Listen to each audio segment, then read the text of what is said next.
hay algo que quería yo contar, y fue el retrato de los reyes de España, que hizo Anita Leibovichita, bueno, la señora Annie Leibovich, importantísima fotógrafa que es mala como un dolor, que es espectacularmente mala. Y entonces bueno, vi los retratos, que evidentemente son dos retratos en uno, o un retrato en dos, o una panorámica partida en dos, véanlo ustedes como quieran.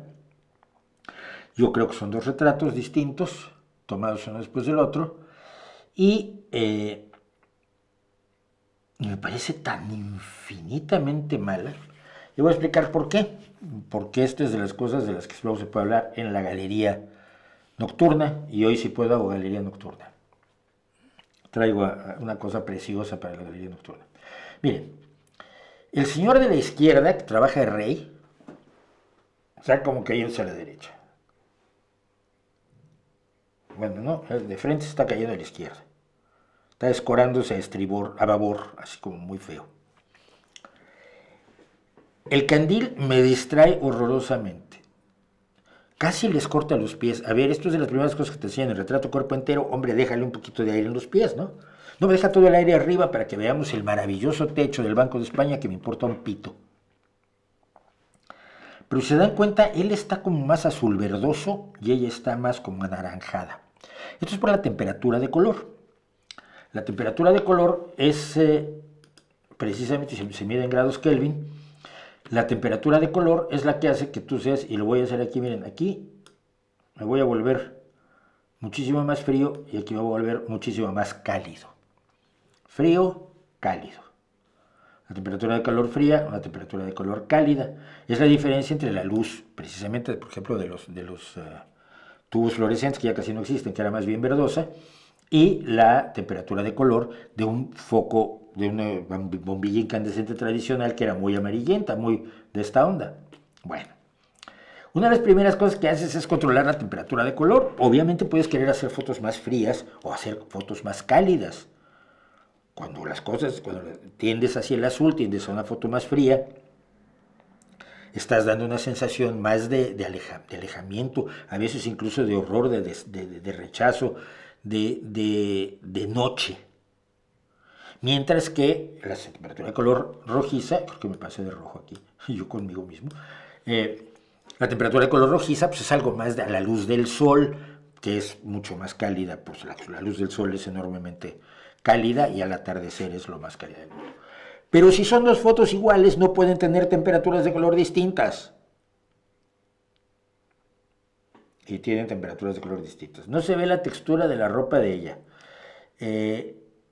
La ventana que está sobreexpuesta es una de las primeras cosas que se ven cuando, oye, ¿qué iluminación vas a usar? Es que quiero dejar esa ventana abierta para que entre la luz, porque es una cosa simbólica que se me ocurrió. Vale, pero mira, para que no se sobreexponga, lo que haces es tener una luz lo suficientemente fuerte para usar una exposición lo suficientemente cerrada como para que la ventana no esté sobreexpuesta y consigas que tu persona tenga la luz, porque la luz que recibe ella la está recibiendo detrás de la cámara, como pueden ver ustedes.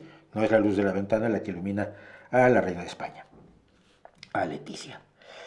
Entonces pues, equilibras la iluminación que llevas tú y con la luz que viene de fuera, y entonces ya no se sobreexpone y estalla, como se ve allí, la luz de la ventana. Se enojó mucha gente con lo que dije y uno me... Oh, es que yo he hecho estudios del simbolismo, esto es una crítica política, social contra los reyes. Sí, mira, le pagaron $137,000 por hacer esta patochada. En 2013 le dieron el premio Príncipe de Asturias a las artes. Entonces ella lo que quiere es putearlos. Ya, claro que sí. No entiendo cómo alguien puede vivir, puede hacer esto. Es aterrador, ¿no? Los brillos de los zapatos de él me distraen además enormísimamente, porque claro, la luz para él tampoco viene de la ventana, la luz para él viene de otra luz que puso que es distinta, porque le crea mucho más sombras a la derecha de la cara que a Leticia. No entiendo cómo es posible que alguien diga que esto es una buena fotografía, Y como fotógrafo que soy, pero no intérprete de análisis fotográficos, lo único que la idea con la que me he quedado yo es que tú puedes interpretar lo que quieras. Si eres experto, crítico, tú puedes decir que el que ella esté señalando con el dedo, que tenga el dedo extendido, no es como yo que siempre me pongo así, y siempre tengo el dedo extendido cuando pongo la mano en la mesa. Es un gesto muy mío. No, no es que ella tenga, es que está señalando el infierno que es la vida de los reyes. Sí, te puedes sacar de la manga lo que quieras.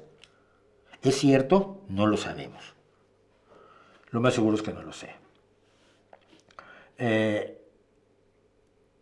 En fin, que luego dirán que soy muy malo, o como me dijo uno que soy absolutamente ignorante, porque él tiene una maestría en arte y ha hecho libros sobre la simbología de Anita Leibovichita. Mira, Anita Leibovichita la conocí en 1986, fíjense, estamos hablando de hace 38 larguísimos años. Cuando la invitó, no sé por qué, cómo logró timar a la Federación Mexicana de Fútbol, que la contrató para hacer las fotos de los pósters del Mundial de 1986 en México. Y ella, que de fútbol sabía lo que yo sé de curling o menos, hizo fotografías absolutamente inmundas como esta. Vamos a quitar a los reyes, pobrecillos. Fotografías tan absolutamente, delirantemente malas,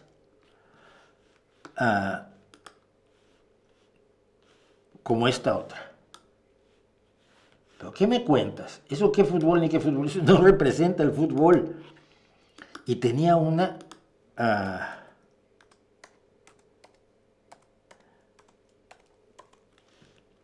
que es la más mala del universo, esta.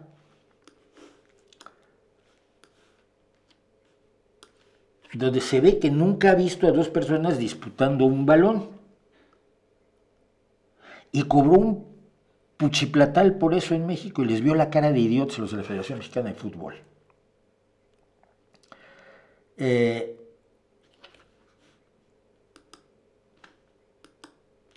Echín, que Mariela Aranda queda baneada, no. Pero joder, lo de meterse con Sánchez porque sí, de la nada, me parece lo más idiota. Le sacó un dineral, saca un dineral a todo el mundo por hacer este tipo de cosas que son verdaderamente horrorosas y son malas fotografías, y lo siento.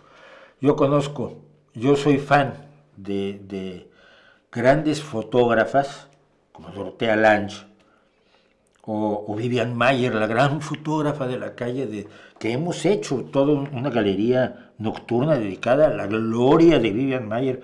Si cualquiera quisiera fotografiar como ella, y lo que es increíble es que la que se lleve todo sea esta. Bueno, en fin, quería yo mencionarlo el otro día. Hay un exceso de postproducción, sí, bueno, ella sobreprocesa sus fotos, no sé por qué ni cómo, porque además ella usa una mamilla o una Hasselblad, es decir,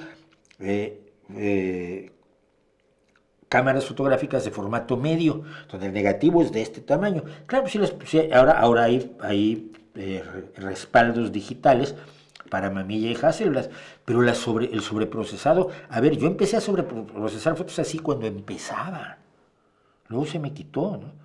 Primero quieres experimentar con todas las posibilidades que tienes a tu alrededor, luego al final te vuelves más minimalista, más razonable. Hay un montón de ruido en las paredes y cielos, sí, además la cara de ella no es ni siquiera nítida. Bueno, en fin, las líneas verticales y horizontales están muy mal compuestas. No es que estén mal compuestas, es que está caído. Es que el horizonte está caído, que es lo que es de las primeras cosas también que aprendes, ¿no? Porque claro, la gente que toma la foto con el móvil, pues a veces toman el horizonte y el bar se va cayendo a la izquierda, se va vaciando a la izquierda, ¿no? Y ahora las cámaras tienen un nivel, que por el mismo visor ves el nivel y dices, uy, me estoy... Y esto que se trabaja en trípode, por favor, que esté inclinada. La puerta de la izquierda es una locura, tiene 15 grados de inclinación o algo así. Eso es un amateurismo o un me da igualismo verdaderamente preocupante.